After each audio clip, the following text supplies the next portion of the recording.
ভারতের নাম্বার 4 ধাঁধা সমাধানে নামলো দাদার মস্তিষ্ক, উঠে এলো এক বিস্ময়কর নাম।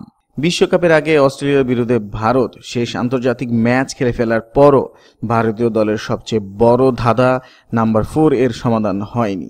বিভিন্ন প্রাক্তন ক্রিকেটার এই বিষয়ে তাদের অভিমত ব্যক্ত করেছেন।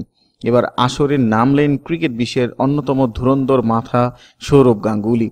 ভারতের অধিনায়ক থাকাকালীন সেহওয়াগকে ওপেনার হিসেবে ব্যবহার করার মতো অনেক অপ্রত্যাশিত ঘটনা ঘটিয়ে সাফল্য এনেছিলেন সৌরভ। ক্রিকেট ছাড়ার পর ভারতের নাম্বার 4 বাছতে গিয়েও সেই রকম এক অপ্রত্যাশিত নামই বাছলেন তিনি। তার মতে ভারতের ব্যাটিংয়ের মাথায় শিখর ধাওয়ান, রোহিত শর্মা ও বিরাট কোহলির মতো তিনজন দুর্দান্ত স্ট্রোক প্লেয়ার রয়েছেন। তাই এরপর একজন রাহুল দ্রাবিড় দরকার, যিনি ঠান্ডা মাথায় ধীরে সুস্থে দৃঢ়তার সঙ্গে ইনিংসকে এগিয়ে নিয়ে যেতে পারবেন। আর এই জন্যই তিনি ভারতের একদিনের দলের 4 নম্বরে দেখতে চাইছেন টেস্ট দলের 3 নম্বর ব্যাটসম্যান চেতেশ্বর পূজারাকে।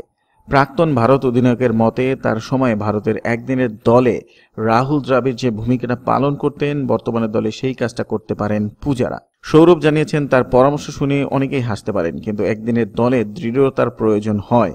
বিশেষ করে ভারতের প্রথম 3 ব্যাটসম্যান যেখানে দ্রুত রান তুলতে পারেন, সেখানে পূজারার মতো একজন কাউকে দরকার যিনি দৃঢ় হাতে ইনিংসকে ধরে রাখতে পারবেন। অন্যদিকে কেকেআর ক্যাপ্টেনকে নিয়ে দারুণ আশাবাদী কোচ তুলে দিলেন বিশ্বকাপের জল্পনাও। বৃহস্পতিবারই নাইট শিবিরে যোগ দিয়েছেন অধিনায়ক দীনেশ কার্তিক। গত কয়েক মাসে ভারতের সীমিত ওভারের ক্রিকেটে প্রায় নিয়মিত সুযোগ পেয়েও বিশ্বকাপের একেবারে মুখে অস্ট্রেলিয়ার বিরুদ্ধে শেষ ওডিআই সিরিজে দলের বাইরে চলে গিয়েছিলেন। কিন্তু রাইডু ও পন্তের ব্যর্থতায় ফের একবার আলোচনায় ফিরে এসেছেন দীনেশ। কেকেআর এর সহকারী কোচ সাইমন ক্যাটিচ অবশ্য আত্মবিশ্বাসী তাদের অধিনায়ক বিশ্বকাপের ভারতীয় দলে থাকবেনই। সাংবাদিকদের তিনি বলেছেন, চাপের মুখে দীনেশ কার্তিকের অভিজ্ঞতা দারুণ গুরুত্বপূর্ণ। তার জোরে কেকেআর ও ভারতীয় দলের হয়ে গত কয়েক বছরে ফিনিশারের ভূমিকা দারুণভাবে পালন করছেন তিনি। ইনিংসের শেষের দিকে তাকে বল করাটা খুব কঠিন হয়ে যায় বলেও জানিয়েছেন ক্যাটিচ।